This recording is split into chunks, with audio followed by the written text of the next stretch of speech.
ser formado por Rodrigo Caio e Pablo no jogo contra o Cuiabá. Por quê? Uma pessoa da comissão técnica do São Paulo me relatou que o Fabrício Bruno está reclamando de muitas dores musculares, pode ser poupado. Léo Pereira está lesionado com um problema muscular e o Davi Luiz também. E aí galera, bem-vindo ao canal. Vamos acompanhar aqui a preparação para Flamengo e Cuiabá. O jogo vai ser domingo pelo Campeonato Brasileiro, né, às 8 horas da noite. E também sobre a retenção da vitória do Flamengo ainda sobre a Olímpia, entendeu? O jornalista Vene Casagrande trouxe algumas informações importantes sobre o mercado da bola e sobre o ambiente, né? Como está ainda aquela questão do Pedro e São Paulo e os treinamentos. Se é novo por aqui, por favor, não esqueça de deixar o like, acesse o canal, vai ajudar bastante. Crédito SBT Sport, está aqui na descrição. Vamos por vídeo. O Flamengo sempre leva uma multidão ao Maracanã, ainda mais em mata-mata de Libertadores.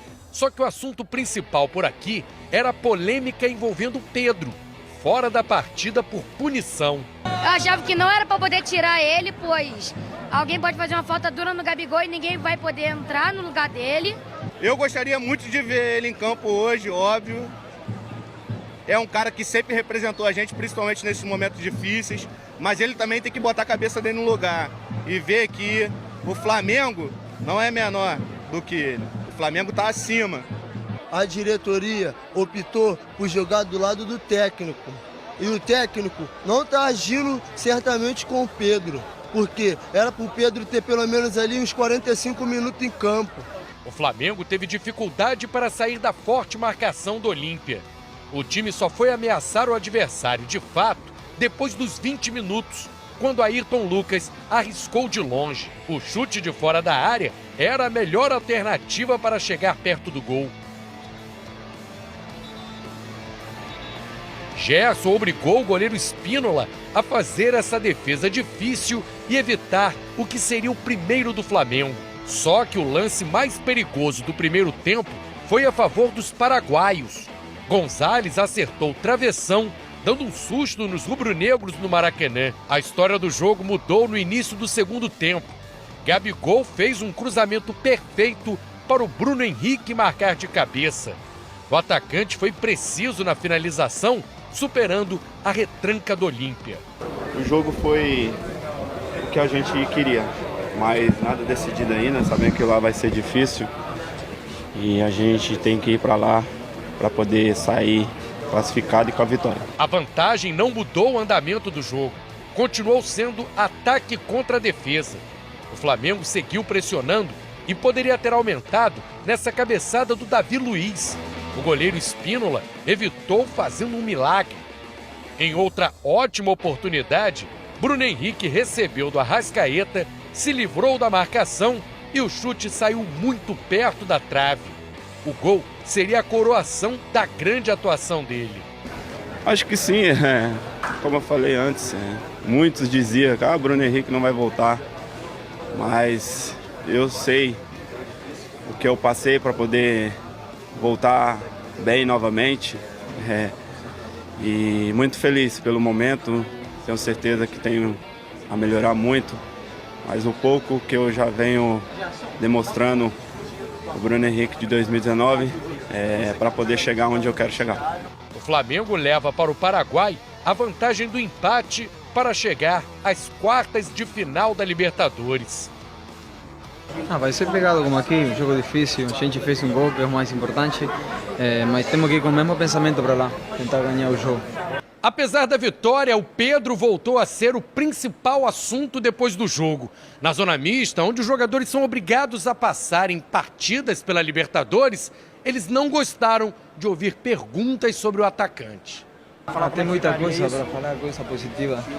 Para que falar, tentar criar crise no time? O time também está fechado, porque teve que ser resolto, já se resolveu, então a gente hoje tinha um jogo muito importante e todo mundo junto veio, fez o placar, fizemos o gol. Não cabe eu ficar falando aqui o que aconteceu, todo mundo já sabe, a gente está junto com o Pedro, a decisão do Flamengo já foi tomada e agora é deixar o que a diretoria, o Flamengo tem a resolver com o Pedro. Acho que está tudo certo, o Pedro está treinando, não veio para o jogo hoje, mas tenho certeza que no próximo jogo ele já vai estar relacionado. Não, eu já me expressei públicamente sobre um hecho puntual de 2 pessoas, mas lo de Pablo fue lamentable y él tuvo que dejar el club y siempre que yo tengo que decir o falar con las personas o mi gente, con mis compañeros de trabajo, los falo de puerta adentro, entonces el tema já está resuelto. Na próxima quinta-feira, o jogo é decisivo.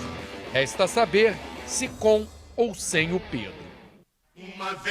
Boa tarde, Vene Casagrande, Lucas Pedrosa, Boa você tarde, aí de casa, boa tarde. sextou, vai lá no Twitter, hashtag SBT Esporte Rio, conversa com a gente.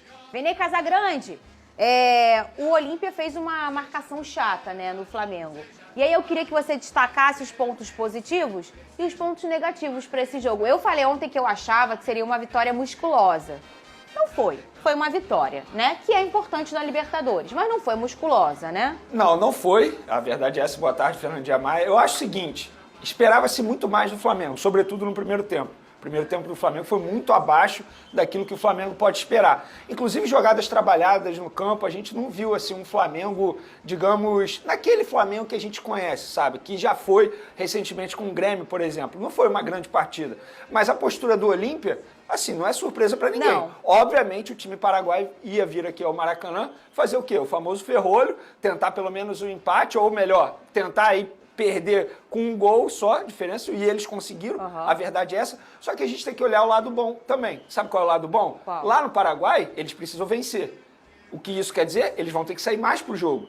Ou seja, darão mais espaço ao Flamengo. Ficarão mais expostos. Então, com isso, eu acho que o Flamengo consegue uma vitória muito mais do que foi aqui no Maracanã de 1-0. Eu acho que o placar lá no Paraguai, eu arrisco a dizer que será um placar mais elástico ainda.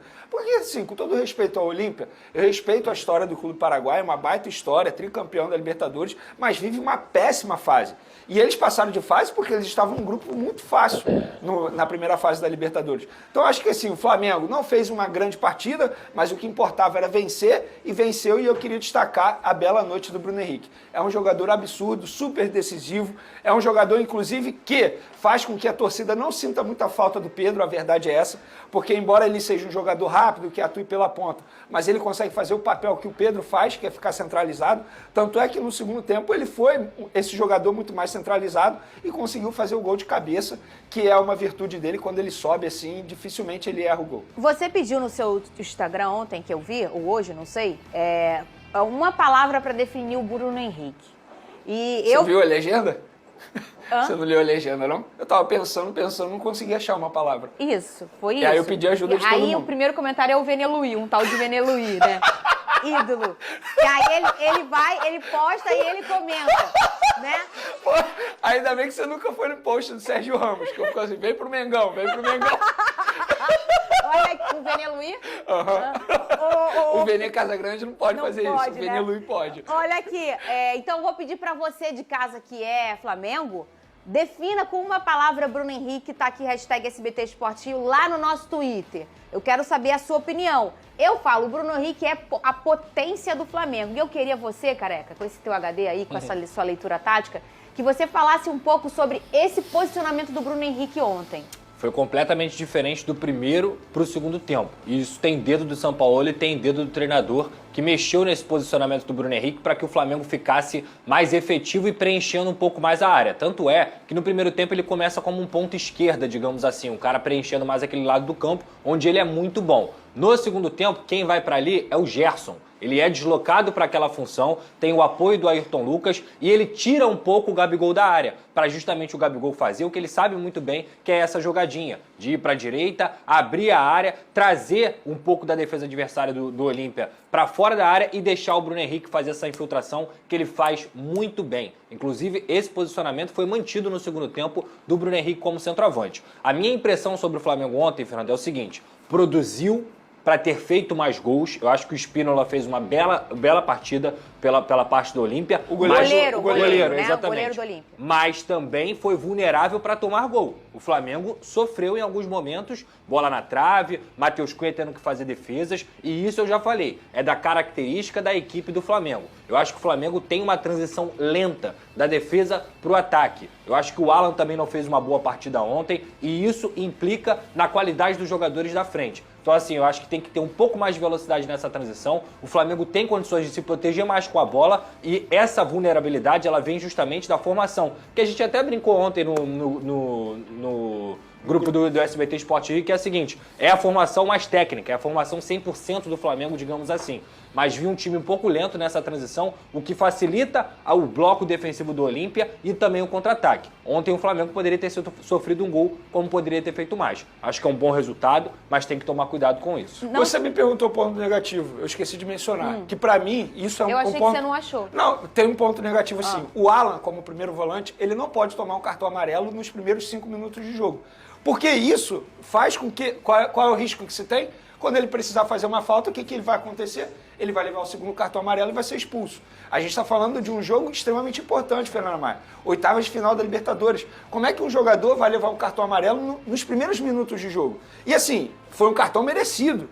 Foi um cartão merecido. Ele tem que ficar ligado. Isso para mim é um ponto negativo. Você acha que quando ele... Porque tem quantos jogos do Alan? Foi o 6º, se não me engano. Eu chutaria o 4º. Foi o 6º, então? Foi o 6º. Poucos jogos, né, Pedrosa? Você acha que quando ele tiver um currículo maior com essa camisa, não digo nem por ser a camisa tá pesando, não. Eu digo porque é uma questão de continuidade. Você acha que ele pode ser essa solução dessa transição lenta acabar? Acho, tecnicamente, o Alan, né, tem total condição de fazer essa transição de forma mais rápida. Só que a questão, para mim, é a parte defensiva. Quando o Flamengo coloca o quarteto em campo, mais o Gerson, que muitas vezes é espetado como e que não ponta, marca. E que não marca, é verdade. E deixa só o Alan para fazer essa função, ele fica vendido muitas vezes. Então, o Flamengo ele se garante muito na velocidade do Ayrton Lucas na recomposição, do Fabrício Bruno, que é muito veloz também, o Davi Luiz pela qualidade dele. E aí você vê o Wesley também que tem uma velocidade rápida. Mas o Wesley não é um cara que tem muitos pontos positivos defensivamente. Enquanto tiver esse descompromisso defensivo do Gerson, ninguém vai resolver esse problema, você acha? Eu acho que assim, o Flamengo precisa, o time no geral precisa entender que sem a bola, se o time inteiro não marcar, o Flamengo vai continuar sofrendo e vai continuar dando oportunidade para os adversários. Mas isso é achismo, não é informação. Eu acho que o São Paulo sabe disso. E botou esse time por quê? Porque sabia que o Olímpia ia jogar... Ia ficar no ferrolho. Exatamente, ia jogar ali no setor defensivo. Eles não iam partir para o ataque. Por isso que eu acho que o São Paulo armou o time desse jeito. Outra coisa, eu acho que o Ayrton Lucas não fez uma boa partida também. E assim, a informação que eu tenho é que se o Felipe Luiz estivesse à disposição, o Ayrton Lucas talvez nem jogasse. Porque ele jogou, entre aspas, no sacrifício, porque ele estava se recuperando de um problema. Então isso também tem que ser destacado. E ó, o Flamengo inaugurou na sede da Gávea o Museu do Flamengo e quem tá lá acompanhando é a Natália Pereira. Nath, o que você já viu por aí? Boa tarde. Em dezembro de 1981, o lendário time de Zico Júnior. Muito boa tarde, Fernanda Maia, Vene Casagrande, Lucas Pedrosa. Eu tô aqui hoje na sede do Flamengo porque foi inaugurado o Museu do Flamengo, um espaço interativo cheio de história, itens históricos que o torcedor vai amar. Hoje o evento aqui foi restrito à imprensa e alguns convidados. E nós da imprensa tivemos acesso a apenas 3 das 14 salas temáticas aqui do museu. E uma delas é essa daqui, referente ao Mundial do Flamengo. Vou sair daqui para o nosso cinegrafista mostrar alguns detalhes dessa sala. Camisa histórica do Nunes, todo o cenário referente ao Japão, onde foi conquistado o Mundial, e ali ela, a taça do Mundial de Clubes. Então, uma das salas que a gente teve acesso é essa daqui, do Mundial de Clubes. E a outra sala, vem aqui que eu vou mostrar, é uma sala muito especial, onde o torcedor participou da confecção dessa sala. Vem comigo, Cezinha, que eu vou mostrar aqui. É o hall do manto. Aqui tem 12 camisas históricas do Flamengo, 12 iniciais, em que o torcedor escolheu as 12 camisas que estariam aqui inicialmente expostas. Esse espaço vai ser ampliado em breve, mas por enquanto 12 camisas. A gente pode ver ali camisa do Arrascaeta, do Pet, do Adriano Imperador. 12 camisas históricas por aqui. E a outra sala, enquanto o nosso cinegrafista continua mostrando, a outra sala que nós tivemos acesso é a sala dos troféus, também com todos os troféus históricos do Flamengo, não só do futebol, mas também troféus do basquete. A gente viu aqui também uniformes da ginástica, muita coisa incrível aqui para o torcedor do Flamengo que quer vir aqui acompanhar, ver um pouquinho da história, conhecer um pouquinho da história do clube, principalmente para as novas gerações, muito além do YouTube, a gente pode aqui ter acesso pertinho a toda essa história. Você gostou? Quer vir aqui conferir tudo que tem no Museu do Flamengo? Então presta atenção. Hoje, sexta-feira, ainda está fechado ao público, mas amanhã, a partir de amanhã, das 10 da manhã às 18 horas, o torcedor pode vir aqui na sede da Gávea conferir tudo que tem no Museu do Flamengo. E atenção, ingressos para criançada a partir de R$20. Crianças até 5 anos não pagam. Então, bota aí, crianças menores de 5 anos não pagam. Ingressos para criançada a partir de 20.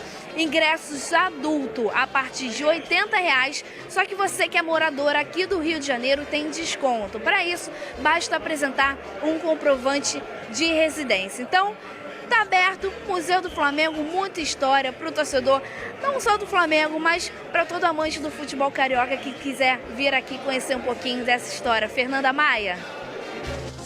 Valeu, Nath, que legal aí, você que é Mengão, pega a família e vai. Museu é sempre uma coisa muito linda e para quem é torcedor, olhar a história do clube daquele jeito é muito legal. Parabéns, golaço aí do Flamengo. O Vene tem drone pro jogo contra o Cuiabá, é isso? Coisa rápida, Fernanda Maia, que eu sei que a gente tem que mudar de assunto ali, é o seguinte, existe a grande possibilidade da zaga do Flamengo ser formada por Rodrigo Caio e Pablo no jogo contra o Cuiabá. Por quê? Uma pessoa da comissão técnica do São Paulo me relatou que o Fabrício Bruno está reclamando de muitas dores musculares, pode ser poupado. Léo Pereira está lesionado com um problema muscular e o Davi Luiz também pode ser poupado. Com isso, Pablo e Rodrigo Caio podem ser utilizados nesse jogo de domingo. Lembrando, Gabigol suspenso, tomara que seja o Pedro. Vamos ver, ó, com enquete... E aí, galera, espero que tenham gostado do vídeo. Lembrando que o jogo vai ser domingo, entendeu? 8 horas da noite, Flamengo e Cuiabá. Cresce SBT Sport, vai estar na descrição. E também coloca no nosso palpite, tá certo? O placar do jogo de domingo. E se é novo por aqui, não esqueça de deixar o like, se não vai ajudar bastante. Valeu.